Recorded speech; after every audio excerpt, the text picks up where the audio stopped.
Existe um tipo de morte que não se vê. Ela não tem caixão, não tem velório e, na maioria das vezes, nem quem sofre percebe. É uma morte por dentro, silenciosa, lenta, fria. Gente que anda, fala, sorri, mas já não vive mais espiritualmente. É o lado escuro da alma. Quando a fé desmorona, quando a oração vira peso, quando ir à igreja se torna apenas hábito. Cristãos que vivem no automático, que sabem falar de Deus, mas não sabem mais ouvir Deus, leem a Bíblia, mas não sentem mais nada, cantam, mas não se emocionam mais, oram, mas não acreditam mais que Deus está ouvindo. Por fora, tudo parece normal, mas por dentro estão vazios, secos, mortos. E se isso soa pesado, é porque é real, mais real do que você imagina. Talvez você mesmo tenha sentido isso. Talvez, em algum momento, você percebeu que aquela chama, aquele fogo, aquela presença que um dia te fazia transbordar, simplesmente apagou.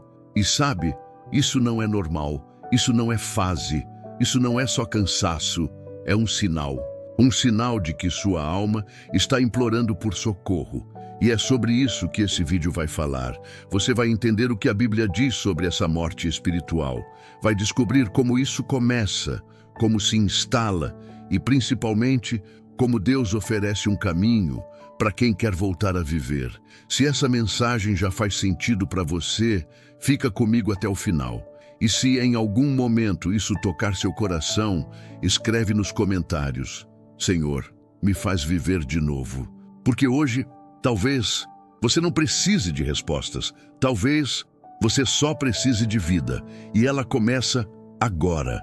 Na Bíblia, a morte espiritual nunca foi um tema leve. Desde o início, Deus deixa claro que o maior perigo para o ser humano não é apenas a morte física, mas o afastamento da sua presença. Quando Deus criou o homem, ele soprou o fôlego de vida. O ser humano foi criado para viver em comunhão, conectado com o Criador. Mas, a partir da queda no Éden, essa conexão foi rompida. E o que vemos ao longo de toda a história bíblica são homens e mulheres tentando, de formas diversas, preencher o vazio que só a presença de Deus pode ocupar. O profeta Isaías, por exemplo, denunciou isso de maneira clara. No capítulo 29, ele diz: Este povo se aproxima de mim com a sua boca e com os seus lábios me honra, mas o seu coração está longe de mim. Deus não estava falando de ateus, de pagãos ou de povos distantes. Ele estava falando do próprio povo escolhido. Gente que conhecia as Escrituras, que frequentava o templo, que sabia todos os rituais, mas que por dentro estava morto. Jesus também falou sobre isso. No livro de Mateus, capítulo 23, ele olha nos olhos dos fariseus e diz: Vocês são como sepulcros caiados, bonitos por fora, mas por dentro cheios de ossos e podridão. Palavras duras, diretas, sem filtro. E sabe por quê? Porque o maior inimigo da fé não é o pecado escancarado, mas a fé automática, a fé que se esvaziou de vida, a religiosidade mecânica, o culto de rotina, as orações decoradas, o louvor sem entrega. O apóstolo Paulo também sentiu esse peso.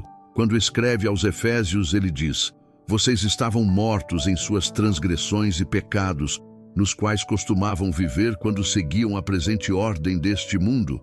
Paulo não está falando de morte física, ele está falando da morte espiritual, da alma que respira, mas que não sente mais Deus.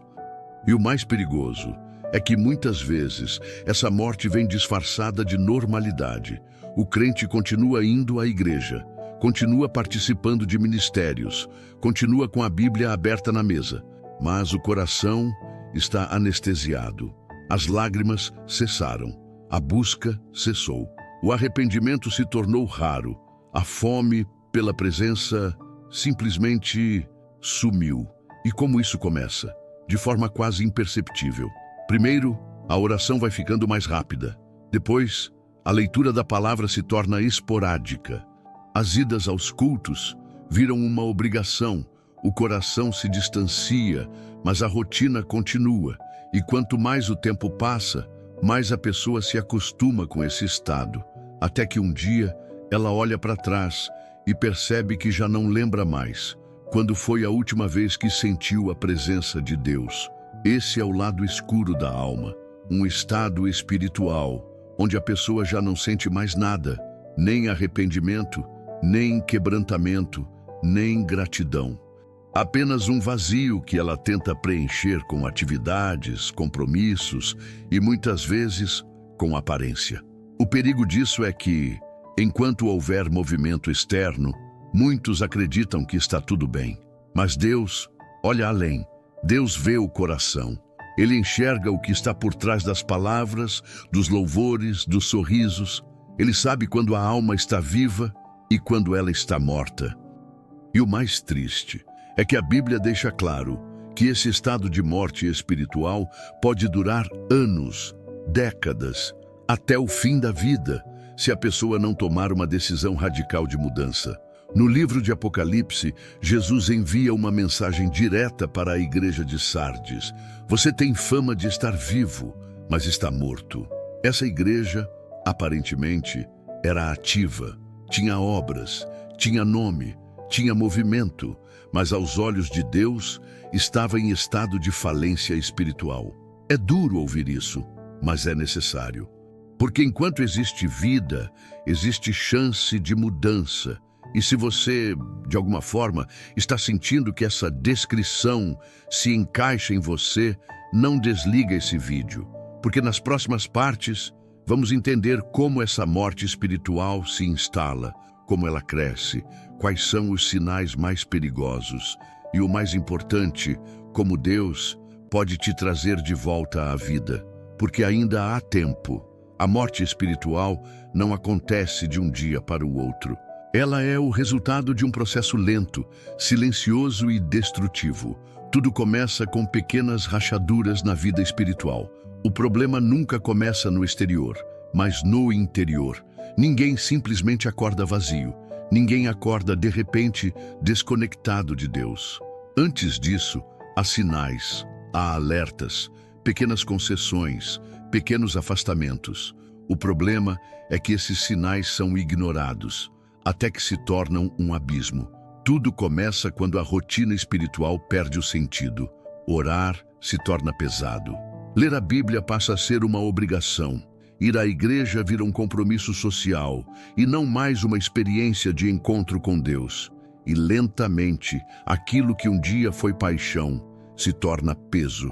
Aquilo que um dia incendiava a alma se torna uma tarefa fria, mecânica e desconectada do espírito. O problema se agrava quando a pessoa começa a trocar a presença de Deus por distrações.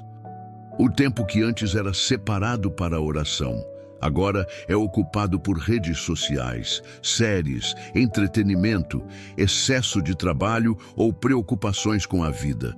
Aos poucos, Deus vai ficando em segundo plano e, sem perceber, a pessoa começa a viver no automático. A Bíblia descreve esse processo com clareza. No livro de Jeremias, capítulo 2, Deus confronta seu povo dizendo: "O meu povo cometeu 2 males. Me abandonaram, a mim, fonte de água viva, e cavaram para si cisternas rachadas que não retêm água." Essa é a raiz de toda morte espiritual. Quando o homem abandona a fonte e tenta se preencher com coisas que não sustentam a alma. O problema é que a cisterna rachada engana. Ela parece cheia por um tempo. Ela aparenta estar abastecida, mas na prática ela vaza. Ela não sustenta. E quando a pessoa percebe, está seca, vazia, sem forças, sem direção, sem vida espiritual. O abandono da fonte não acontece apenas quando a pessoa cai em pecados visíveis. Muitas vezes, ele começa na frieza, no distanciamento, na perda da sensibilidade espiritual. É quando a pessoa ainda frequenta a igreja, ainda canta, ainda serve, mas já não sente mais Deus. E o coração começa a endurecer. O endurecimento do coração é uma das marcas mais perigosas desse processo. A Bíblia fala sobre isso repetidamente. O salmista, no Salmo 95, alerta: "Hoje, se ouvirdes a sua voz, não endureçais o vosso coração. E por que esse alerta? Porque quando o coração endurece, a voz de Deus se torna distante. A pessoa já não sente mais constrangimento, não sente mais quebrantamento, não se arrepende, e pouco a pouco a morte espiritual se instala. Outro fator que alimenta esse processo é o excesso de religiosidade sem relacionamento. Jesus confrontou isso de forma dura.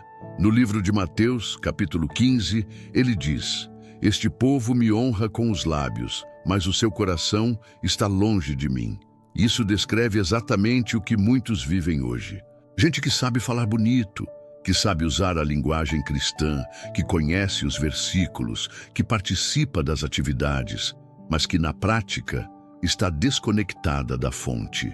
O problema da religiosidade é que ela oferece uma falsa sensação de espiritualidade. Enquanto a pessoa mantém os rituais, ela acredita que está bem. Ela acredita que porque está no culto, porque participa de um ministério, porque mantém uma aparência de fé, sua vida espiritual está em ordem, mas, por dentro, ela está seca. E o vazio vai crescendo. O autor de Hebreus também fala sobre esse processo de endurecimento. No capítulo 3, ele alerta: "Exortai-vos uns aos outros cada dia, durante o tempo que se chama hoje, para que nenhum de vós se endureça pelo engano do pecado." O pecado nem sempre começa como escândalo. Muitas vezes, ele começa como indiferença, como frieza, como cansaço espiritual. E quando não é tratado, ele cresce, ocupa espaços e mata. Existe também um fator que não pode ser ignorado: o desgaste emocional e espiritual. A sobrecarga da vida, os problemas familiares, financeiros, profissionais, as decepções dentro da própria igreja, tudo isso vai drenando a energia da alma. E quando a pessoa não recarrega no lugar certo, na presença de Deus, ela começa a entrar em colapso. Primeiro, emocional, depois, espiritual. E é nesse ponto que muitos começam a desenvolver sintomas claros de morte espiritual. Perdem a alegria na fé, perdem a sensibilidade, perdem o desejo de buscar. E quando percebem, estão vivendo de aparências. A Bíblia continua aberta na mesa, o louvor ainda toca no celular, a ida à igreja continua, mas por dentro é só silêncio, é só vazio. Outro sintoma gravíssimo desse processo é a insensibilidade ao pecado. O que antes gerava desconforto, agora não incomoda mais. O que antes levava a lágrimas de arrependimento, agora parece normal. E o coração, que um dia foi sensível, começa a aceitar pequenas concessões, pequenas quedas, pequenas rachaduras. E, quando percebe, está completamente distante. O mais perigoso de tudo isso é que quanto mais tempo a pessoa permanece nesse estado, mais difícil ela percebe que precisa sair dele. A morte espiritual anestesia. Ela faz a pessoa se acostumar com o vazio. Ela faz o silêncio de Deus parecer normal. E ela começa a acreditar que a vida cristã é isso mesmo, uma rotina sem vida, uma fé sem fogo, uma caminhada sem presença. Mas não é. Isso nunca foi o plano de Deus. Deus não te criou para viver no automático. Deus não te chamou para carregar uma fé mecânica, pesada e vazia.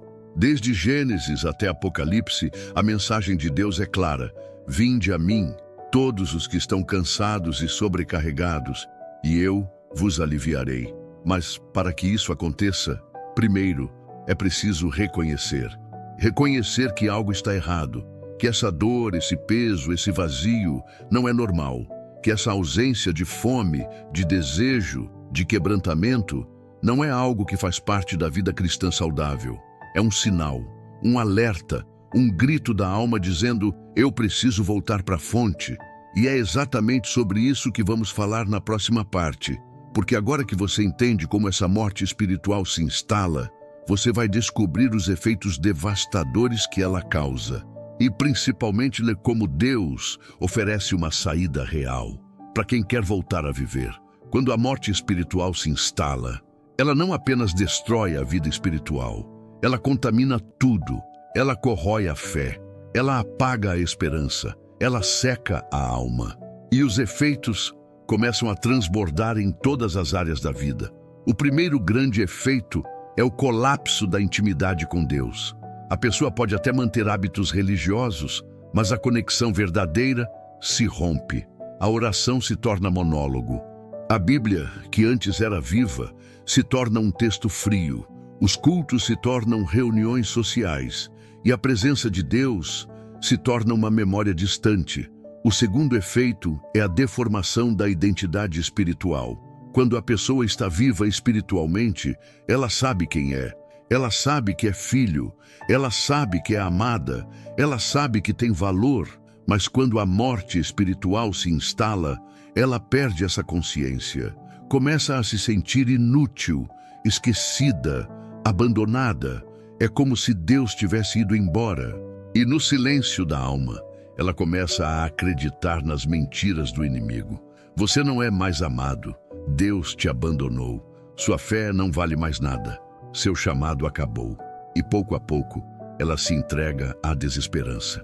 Outro efeito devastador é a perda do discernimento espiritual. A pessoa perde a sensibilidade para perceber o que vem de Deus e o que não vem. Ela já não percebe mais os alertas do Espírito, já não enxerga mais o perigo se aproximando, já não distingue mais o que é certo e o que é um desvio sutil, mas letal. E o inimigo aproveita, ele planta confusão, ele distorce verdades, ele oferece atalhos e, sem perceber, a pessoa começa a tomar decisões que a afundam ainda mais. A consequência disso é o surgimento de uma fé superficial.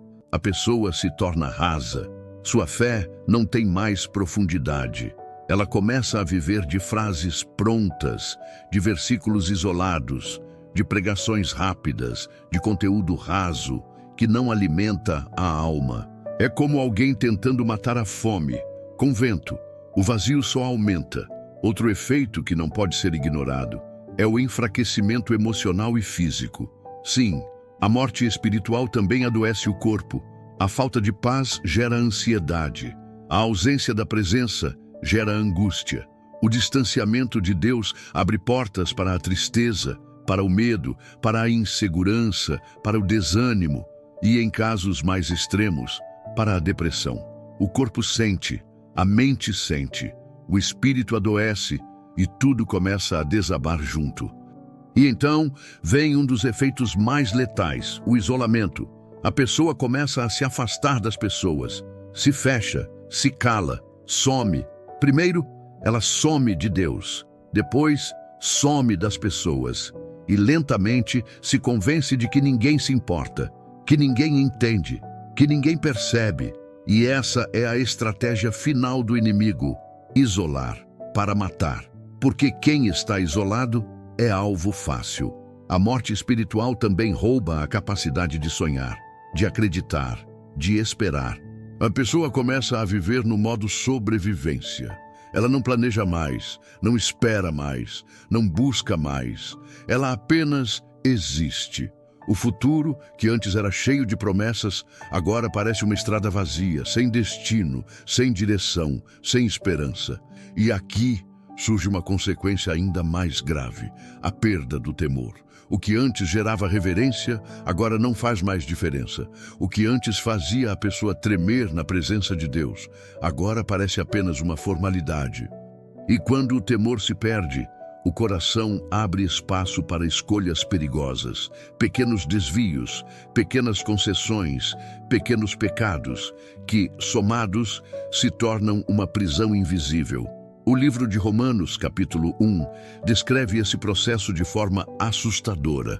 Diz que quando o homem rejeita a presença de Deus, ele se entrega a uma mente reprovável. E nessa condição, ele começa a chamar o certo de errado e o errado de certo. Isso não acontece apenas no mundo, isso acontece dentro das igrejas. Gente que, morta espiritualmente, começa a normalizar comportamentos que, diante de Deus, são abomináveis.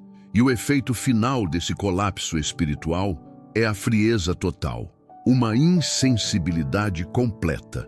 A pessoa já não sente mais nada, nem alegria na presença, nem tristeza pelo pecado, nem amor pelos irmãos, nem fome pela palavra, nem vontade de buscar.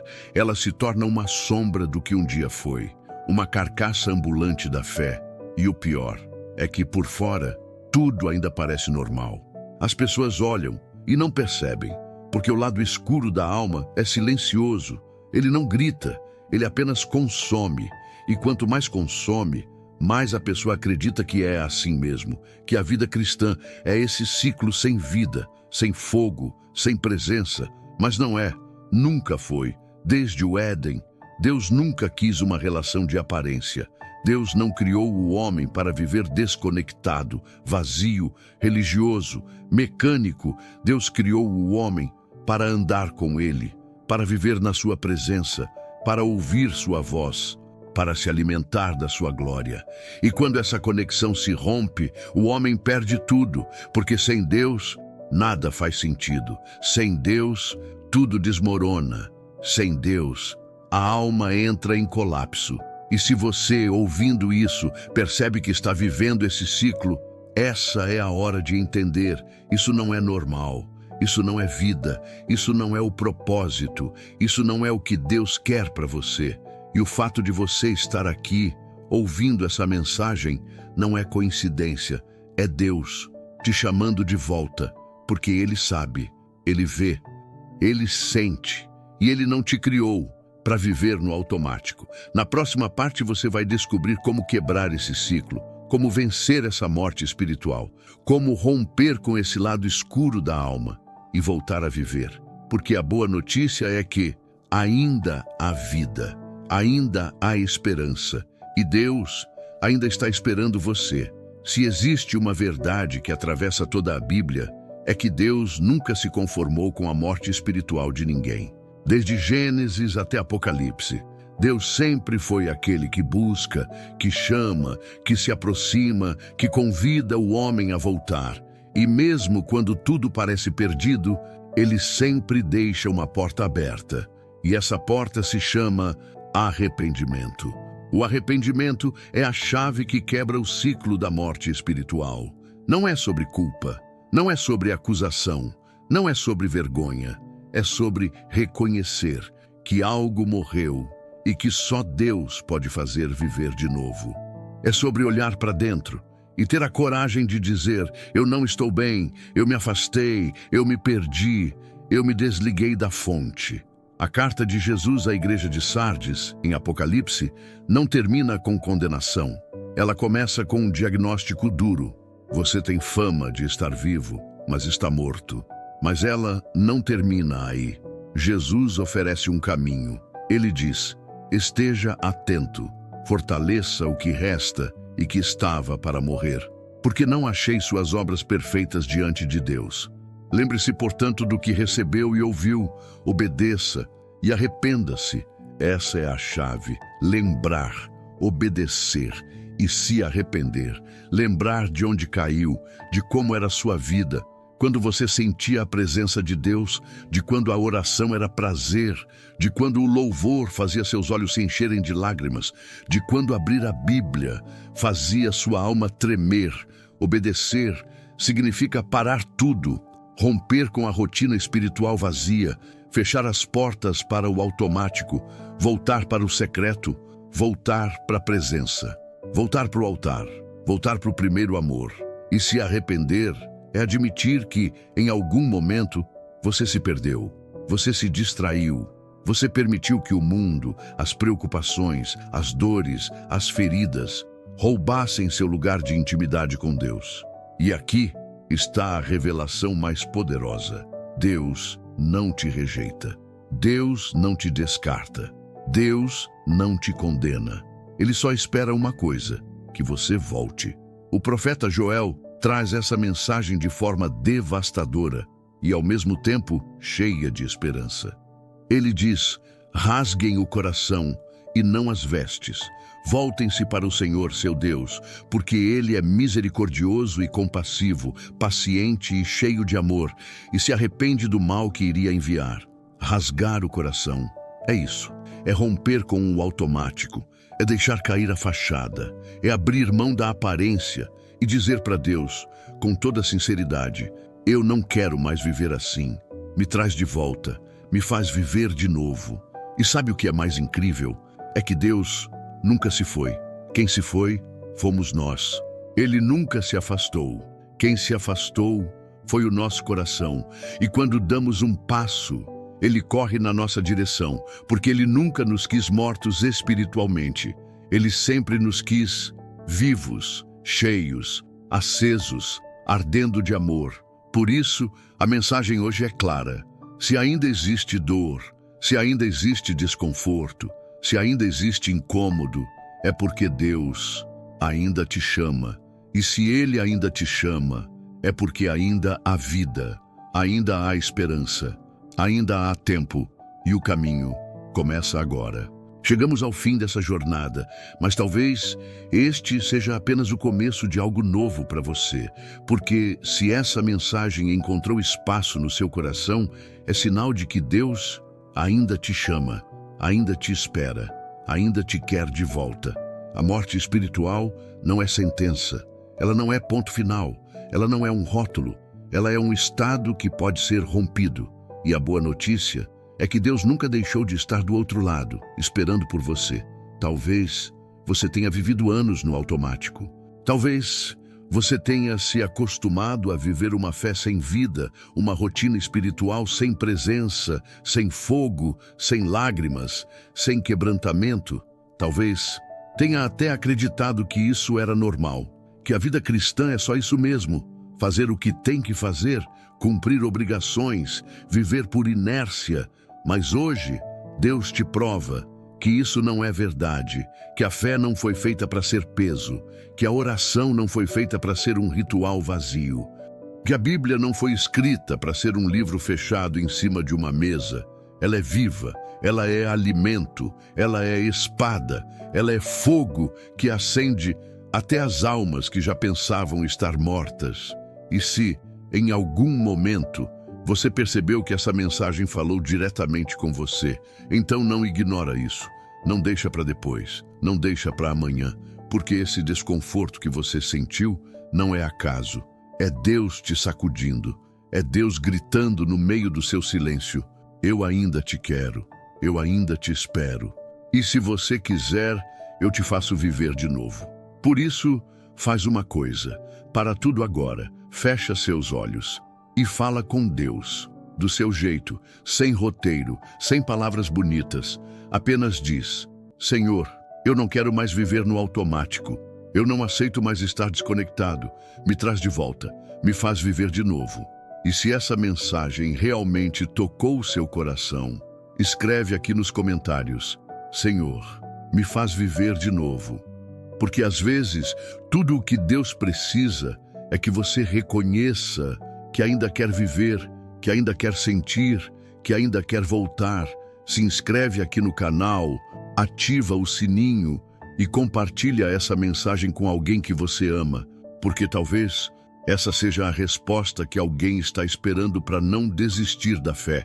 E nunca se esqueça, Deus não te criou para sobreviver, Ele te criou para viver, e viver cheio da presença.